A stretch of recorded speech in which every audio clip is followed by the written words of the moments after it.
વસંત ભાવે પોતાના પ્રવચનમાં કૃપાની વાત કરી હતી. કૃપા કેવી રીતે થાય, એક રસ્તો બતાડ્યો હતો કે સતત ઇમેજિનેશન કરવું, ઇમેજિન કરવું. તો મહાપ્રભુજી એ જ આજ્ઞા કરે છે, તસ્માત સર્વાત્મના નિત્યમ શ્રી કૃષ્ણ શરણમ વદત ભીરેવ સતતમ સ્થેય મિત્ય નિયમતી. આમ મારી બુદ્ધિ કહે છે,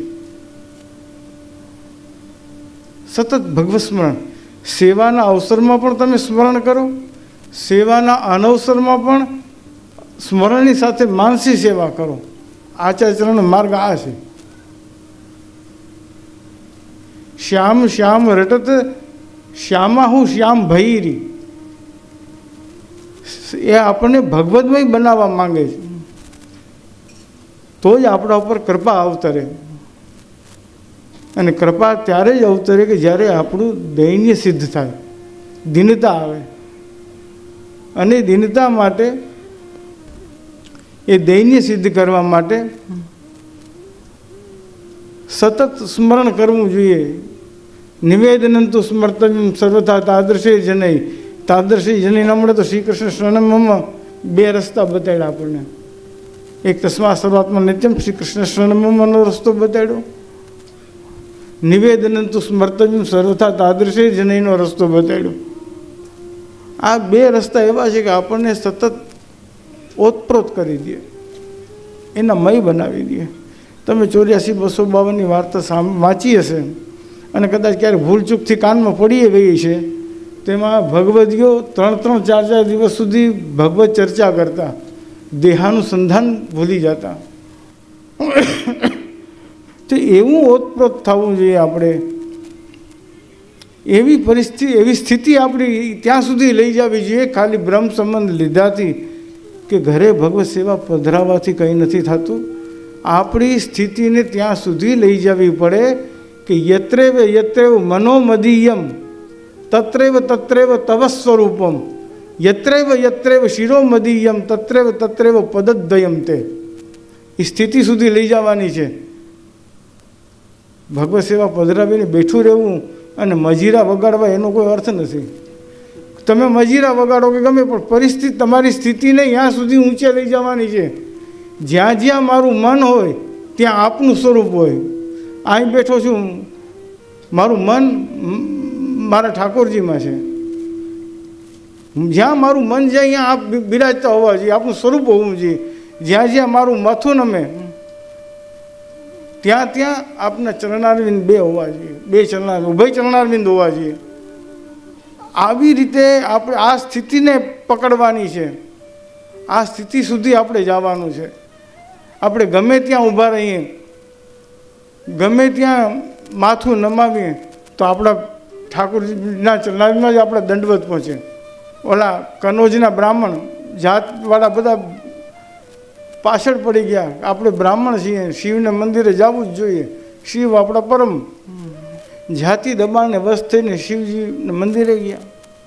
ત્યાં જઈને પાર્વતી પરમેશ્વરાએ નમઃ કરીને હાથ જોડ્યા. શ્રી ગુસાઈજી આગળ ફરિયાદ ગઈ કે આપણે શિવજીના મંદિરમાં જઈને પાર્વતી પરમેશ્વરાએ નમઃ કરીને હાથ જોડ્યા. ગુસાઈજીએ પૂછ્યું, ભાઈ તમે આમ કર્યું?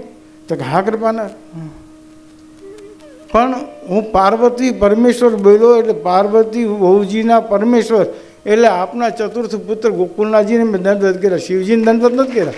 તો ઉમા મહેશ્વરાય નમઃ બોલ્યો હોત, તો હું ઉમા મહેશ્વરાય નમઃ બોલ્યો હોત.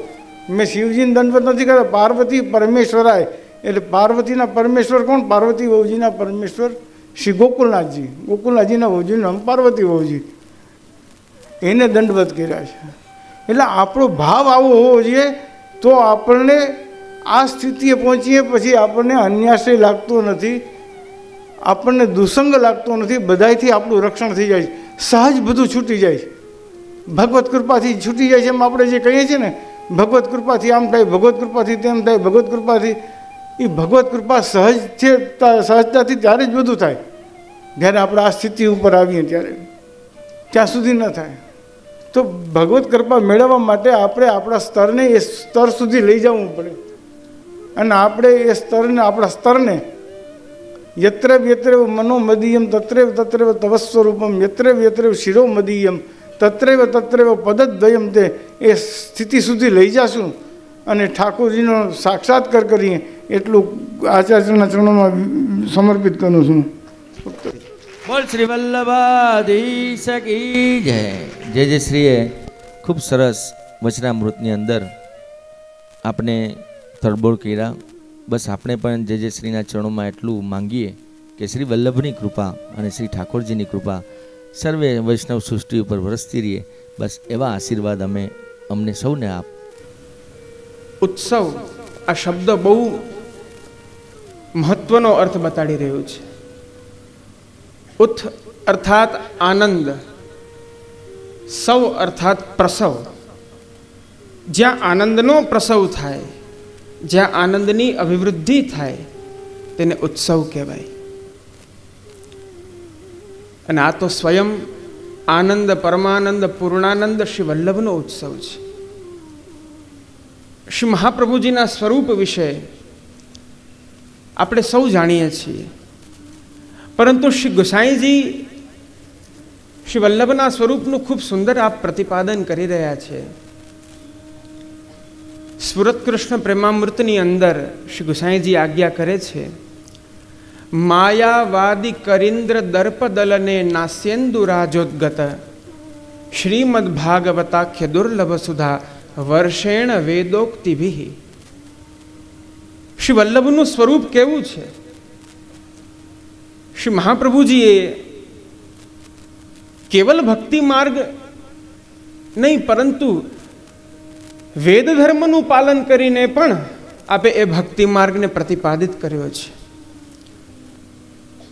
ભગવદ આજ્ઞા અનુસાર મોહશાસ્ત્રને પ્રકટ કરનારા જે વિદ્વાનો હતા, જે માયાવાદીઓ હતા, શ્રી વલ્લભે આપે પોતાનું જ સ્વરૂપ અર્થાત સાક્ષાત પૂર્ણ પુરુષોત્તમના એ વદનાવતાર આપ સ્વરૂપ છે, એ પોતાના જ સ્વરૂપનું પ્રતિપાદન આપે કર્યું. જે પ્રકારે એક મદોન્મત્ત ગજરાજ હોય એને અંકુશમાં લઈ આવવું બહુ કઠિન છે, એ જ પ્રકારે મદોન્મત્ત બનેલા દરેક માયાવાદીઓને શ્રી વલ્લભે આપે પોતાના ભક્તિ માર્ગીય સિદ્ધાંત અનુસાર આપે એમને અંકુશમાં લાવ્યા છે. શ્રીમદ ભાગવતાખ્ય દુર્લભ સુધા વર્ષેણ વેદોક્તિભિ. શ્રીમદ ભાગવતનું જે અલૌકિક સ્વરૂપ છે, જે પ્રભુની અતિ ગૂઢ લીલા છે, એ ગૂઢ લીલાને આપે પ્રકટ શ્રી સુબોધિનીજી દ્વારા કરી. વર્ષેણ વેદોક્તિભિ, જે લીલાનું વર્ણન સમાધિ ભાષા દ્વારા વેદોમાં પણ ગુપ્ત રૂપે થયેલું છે, વેદોની શ્રુતિઓમાં થયેલું છે, એ આપે વાક્પતિ સ્વરૂપ હોવાના કારણે આપે એને પ્રકટ કર્યું.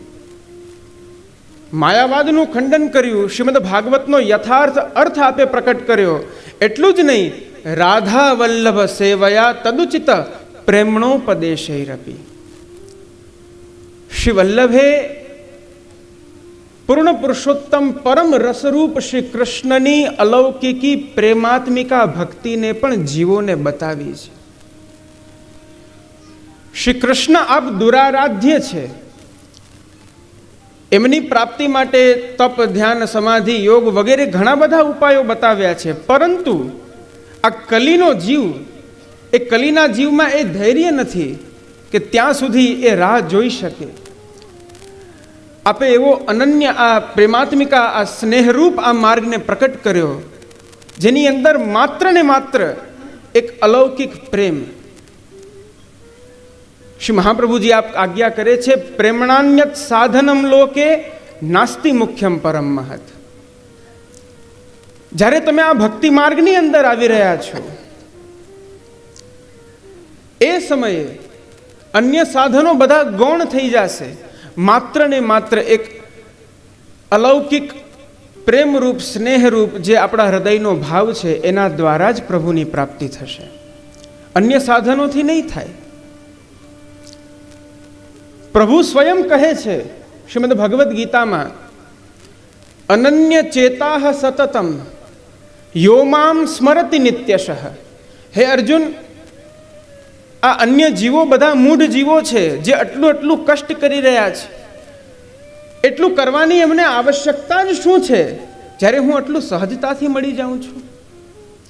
અનન્ય ચેતાહ સતતમ, હૃદયમાં અલૌકિક પ્રેમને પ્રકટ કરીને જ્યારે જીવ અનન્યતાપૂર્વક પ્રભુનું સ્મરણ કરે, એનું ચિત્ત નિરંતર કૃષ્ણમય બની જાય, ત્યારે પ્રભુ કહે છે તસ્યાહમ સુલભ. હું ભલે આ અનંત બ્રહ્માંડોને દુર્લભ છું, પરંતુ આવા ભક્ત માટે હું એક ક્ષણમાં એમને પ્રાપ્ત થઈ જાઉં છું. એવો અલૌકિક પ્રેમ માર્ગ આપે પ્રકટ કર્યો. શ્રીમદ વલ્લભ નામ ધ્યેય સદૃશો ભાવિ ન ભૂતોસ્ત્યપી. શ્રી ગુસાઈજી આજ્ઞા કરે છે, આ શ્રી વલ્લભનું સ્વરૂપ કેવું છે? તો આપે ત્રણ કારણો, ભૂત, ભવિષ્ય ને વર્તમાન, ત્રણેય કાલને આપે શ્રી વલ્લભના એ અલૌકિક મહાત્મ્યની સાથે સરખાવ્યા છે કે ભવિષ્યમાં પણ આવું સ્વરૂપ નહીં પ્રકટ થાય, વર્તમાનમાં પણ શ્રી વલ્લભથી અતિરિક્ત આવું કોઈ નથી, અને ભૂતકાળમાં પણ આવું કોઈ નથી થયું. એવા શ્રી વલ્લભ પ્રિયજનો આપણા સૌના માથે બિરાજે છે. આજે એમનો પ્રાકટ્ય ઉત્સવ છે. વધારે કંઈ ન કહેતા શ્રીમદ મહાપ્રભુને આપણે કેમ પ્રસન્ન કરી શકીએ? તો પ્રભુ આજ્ઞા કરે છે શ્રીમદ ભગવદ્ ગીતાની અંદર, સયત પ્રમાણમ કુરુતે લોકસ તદનુ વર્તતે. જીવ બીજું શું કરી શકવાનો છે, પરંતુ શ્રી મહાપ્રભુ દ્વારા જે સિદ્ધાંતોનું પ્રતિપાદન થયું છે, આપની જે આજ્ઞાઓ છે એને આપણે અનુસરતા રહીએ, એ આજ્ઞાનું પાલન કરતા રહીએ. શ્રી વલ્લભની આજ્ઞા કૃષ્ણ સેવા સદા કર્યા, એ કૃષ્ણ સેવામાં આપણે સદૈવ તત્પર બનીએ. આજના ઉત્સવથી આપણે સૌ આવો નિયમ લઈએ. બસ આ જ પ્રકારે મારી પ્રસન્નતાને અભિવ્યક્ત કરતા શ્રીમદ મહાપ્રભુ આપના યુગલ ચરણારવિંદની અંદર મારી અલ્પમતીને સમર્પિત કરતા અહીં જ વિરામ. સ્વસ્તિ.